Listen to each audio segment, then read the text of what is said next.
Ladies and gentlemen, I will take you to a world of children, the good part and the bad part.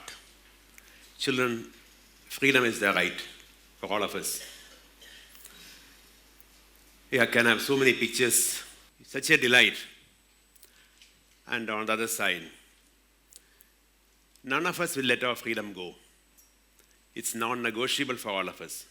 It's a fundamental right under the Constitution of India.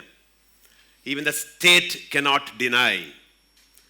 Question is, are our children free? Are our children free? When we talk here, how many children are being subjected to trafficking, exploitation, abuse, and so on?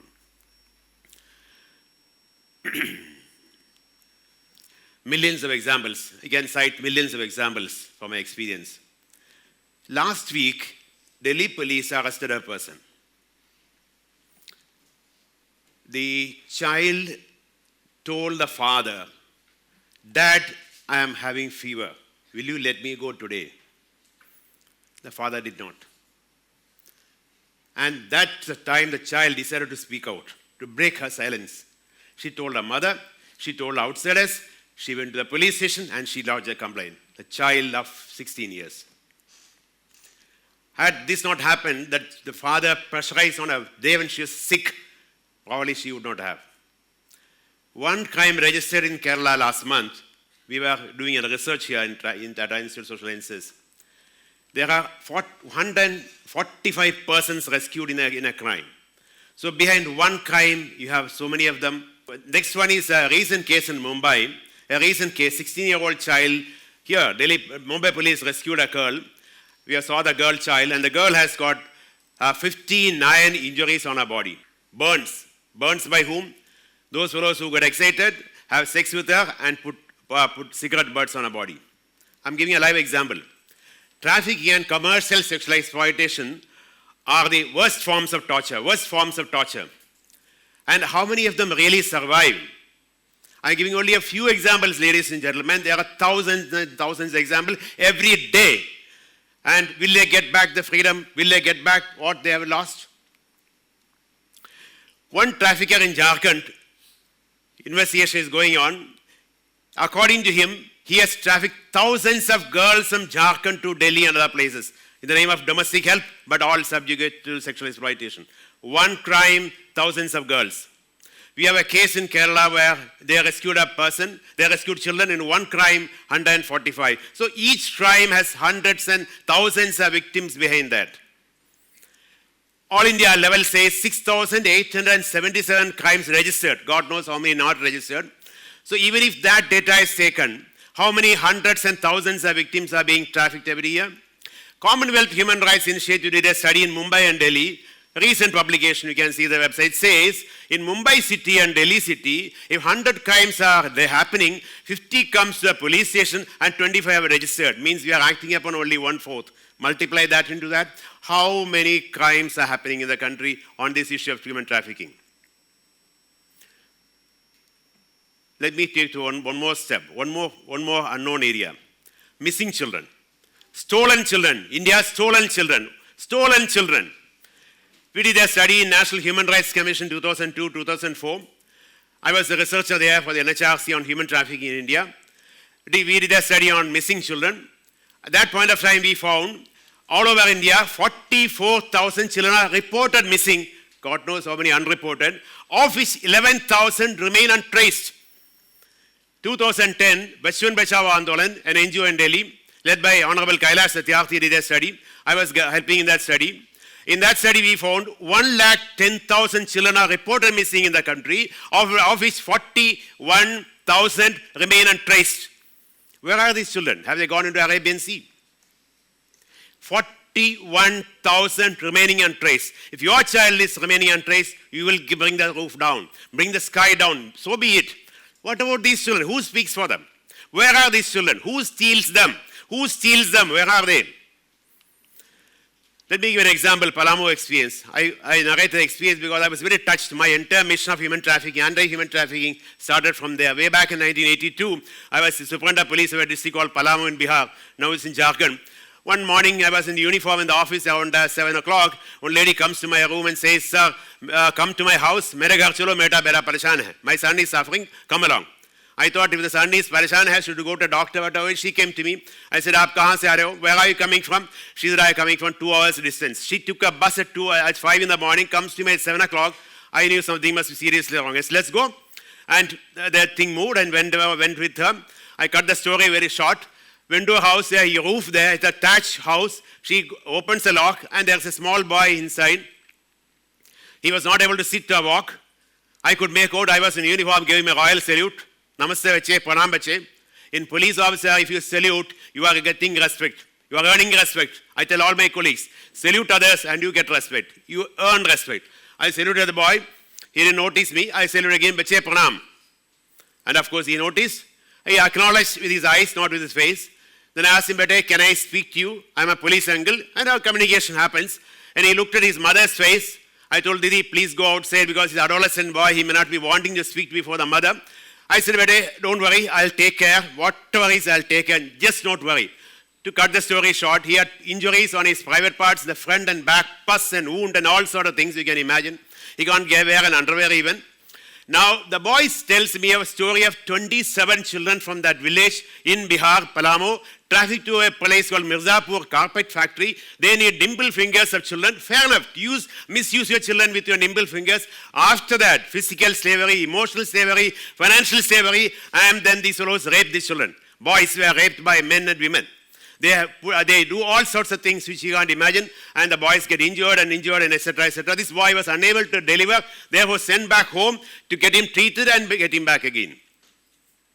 And of course, my wife is an IAS officer. We are working together there. We got these children to the health care, to medical care, admission to the school, or scheduled caste children to government school free of cost. All this happened. We took some care. And of course, in small media item in the newspaper. And after 1 week, I get 2 visitors, Swami Agrivesh and Mr. Kailash Satyarthi, Nobel Prize laureate, talking about 1982. Kailash, he said, "Nair sahab, you done a good job, but there are more children." And we discovered 133 children in 1982 from child labor. All of them have been subjugated to all sort of exploitation. My mission started from there. I thought this is the end of the world if children are suffering like this. This must go on. This fight must go on. We should not stop the fight at any point of time. The mission continues even now, ladies and gentlemen. I want all of you to be part of the mission. It's a long way off. We have to fight it out. We have to do a lot. Well, ladies and gentlemen, let me go to a small example before I conclude the main point. Karnataka girl. Palamo experience is important for me because I got my spirit of fighting against human trafficking from there. And number 2, the Palamo experience also shows that boys are also subject to exploitation. It is not always girls. It is not always young children. It is all adults also. Adult women can be lured, deceived, coerced or forced. She is also subject to exploitation. Anybody can be trafficked. Adult men also can be done. Here is a case of Karnataka girl. She was sold by her own brother-in-law, sister's husband, at the age of 13 years, from Karnataka. Sold where? Budhwarpet in Pune. You know what it is. It's a known area for sexual exploitation. And from there she was sold to Bhiwandi. And Prajwala and NGO in Hyderabad rescued her at the age of 16 years. 16 years. And she died. At the age of 19 years, she says to Prajwala, Sunita Krishnan, "Tell my story so that no girl has a fate like mine." Well, it's huge profit, ladies and gentlemen. It's a low risk, huge number of children. Lack of priority for all of us, no media also. Media won't even speak about this. All of us. And nexus, complete nexus, everywhere. Traffickers beyond borders, and these children are suffering everywhere. And lack of concern for all of us. I would say it's a conspiracy of silence by all of us. Our silence is a part of the conspiracy. Well, the victim is devastated, shattered, demolished. No amount of care and rehabilitation can give back her dignity, her deprived freedom. It cannot come back. And the perception and the perpetrators of organized crime, who are they? The recruiters, the traffickers, the madams, the agents, the harborers, abusers, financiers, clientele, sellers, customers, all of them are going around. Nothing is happening to them. our response systems. We have beautiful institutional systems. The Constitution of India, Article 23 says trafficking in every form is prohibited. You as a citizen of India, maybe a panwala, maybe a rickshawala, a constitutional duty to ensure that your neighbor is not trafficked. All of us have a constitutional mandate to ensure that our neighbor is not trafficked, and she has a constitutional right not to be trafficked. Are we doing that? The legal regimes are good. We are making new legislations. We have anti-human trafficking units in the 270 districts across the country. I said the first one in Andhra Pradesh. Now there are in 270 districts. We have here civil society agencies, NGOs doing commendable work, very good work. UN agencies are doing their bit. There are high levels of excellence, but are the systems delivering? Are the systems delivering?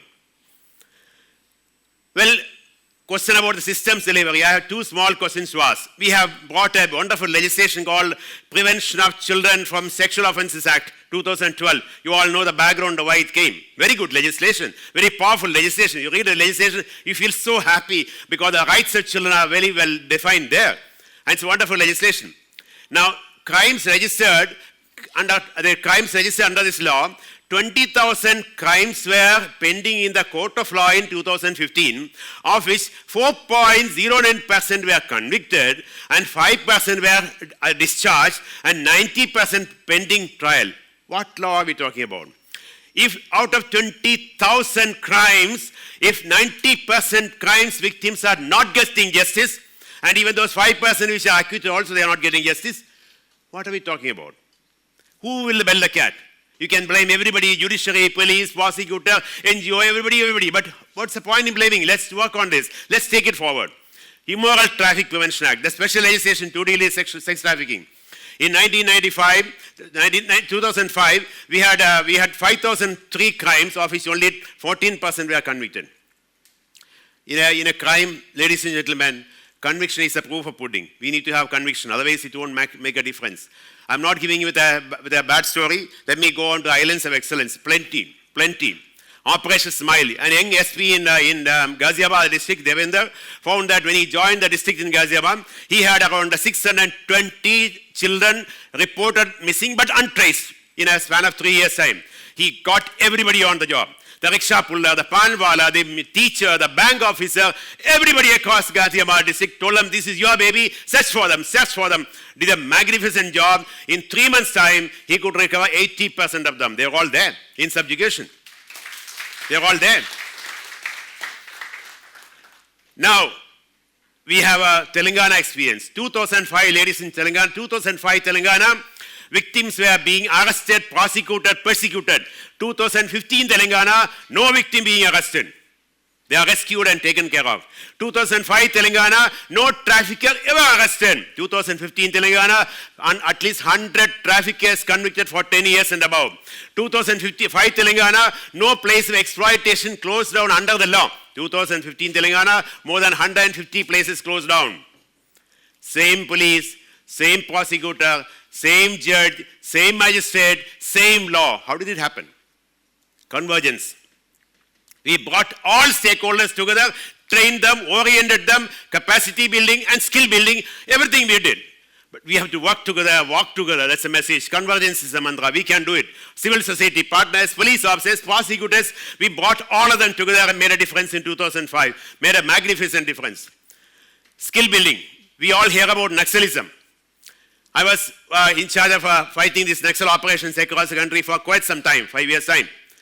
It is easy to kill them and fire with them. It's a different job. I said, find out who they are. Naxalite literature also shows that 16-year and 14-year child has been martyred. What do you mean martyr?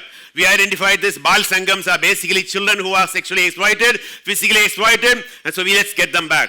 Very quietly, without any publicity whatsoever, that's I can't share photograph here, I will not also. We quietly went to the Naxal land through the work NGOs and people who are working there, got these girls and men back, trained them, skill building was done, and today they are employed as security guards, carpenters, masons, industrial stitching, etc., across the country. Magnificent work, very quiet revolution without knowing anything. No blood, no bullet, and no blood. The revolution happens there.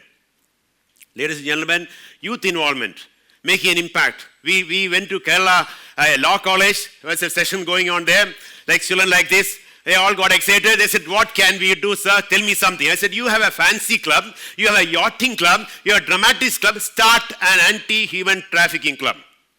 Work on this. They started. You clap later. You know what they did? You know what they did? They said, let's work on this. They went on to the website and escort services in Kerala. Kerala is supposed to be a demand place. Kumaragam, Kovalam, blah, blah, blah, my own countryside. And you have all escort services. They went to an escort service, projected themselves as customers, and got the entire thing, got Kerala police involved, and a big operation was done, Operation Daddy. Entire gang was busted. At least 53 girls in different states were rescued by them, and more than 25 traffickers are behind jail. Wonderful work by the youth. Wonderful youth. I salute them. I need youth to join this mission. I need youth to join this mission. You hold the key. Unless you come, we will not be able to take it forward. Please join us in mission. What can we do? My point is awareness, alertness, and action. Awareness, alertness, and action. First of all, the child begging across on the roads.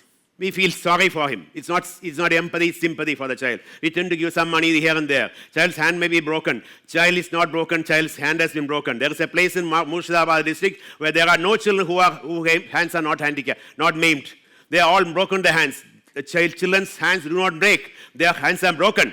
All these children on the street, mind you, the children's money is taken by somebody else. There is a trafficker behind who drops them in the morning, takes them back. Entire money goes to traffickers. If we want to stop the trafficking of these children, we have to stop giving the money to them. We have to identify them. We have to get the children to childline and take care of these children and not give money to them. You have to work on those ways. Children are made to work in different places where men do not go. You go to places where animals are butchered. You can place places there. I don't want to mention places, but you can go and see there. Slaughterhouses. You can go to tannery factories where men do not tread to enter. Lot of children are working there. These are the hot spots. We have to be alert as where these hot spots are, and we have to march in there and get the children rescued. Ladies and gentlemen, trafficking and commercial sexual exploitation. Trafficking and commercial sexual exploitation can be prevented if you decide to work together. We are doing a research in Tata Institute of Social Sciences. India is a superpower. We talk about Swachh Bharat. Let's talk about Swachh Bharat from within. Our children shall not be violated. I think our Swachhata should start from respecting our children. Well, ladies and gentlemen, alertness. Watch human predators. The human predators are amongst us. They are not from outside. They are very much within here. They are very much here. The customers, who are these customers? Under the law, Indian law, the word customer does not exist. We created the word. I go and violate a child and I call myself a customer. How can a child be a prostitute? A child is never a prostitute. A woman is never a prostitute. She is a prostitute woman. She is a child whose child is made a prostitute. And those people who call themselves as customer, they are not customers under the law. They are criminals. They are the culprits, and they have to be punished. Let's name them and shame them. Let's work against these customers. They are the ones who create demand. If there is no demand, there is no trafficking. If there is no demand, there is no trafficking. Let's work against this demand. Ladies and gentlemen, watch about the entry of cyber trafficking. It has come into our bedrooms. It has come into our bedrooms. We have so many crimes of so-called elite families now. Children are being trafficked into the social media and they go on. They don't know where they are going. We have to be extremely careful and educate our children on this point. Let's be prepared and action. Blow a whistle against these traffickers and customers. Walk the talk. If you go to a police station, one step forward by you and 2 steps by them will make 3 steps. Let's do that. How many of you actually walk into police station? Please do that. I recommend that. As a police officer, I was always wanting public support, and my only grievance was that public is not coming forth. Let's take the step forward. 1 step forward, I'm sure things can make a small difference. Support civil society agencies. There are many good agencies working in the country and they need your support. Join hands with Indian Police Foundation. They are doing a lot of research and activities. Solutions are plenty, ladies and gentlemen. One can decide the options. I don't want to list out the options here. It can be plenty. We can always contact and be in touch. Lot many are there. Children need our time and involvement. Time and involvement. Our mission is that no human being is for sale. No woman, no child shall be enslaved. No woman, no child shall be enslaved. Spot it, stop it. Thank you. Namaste.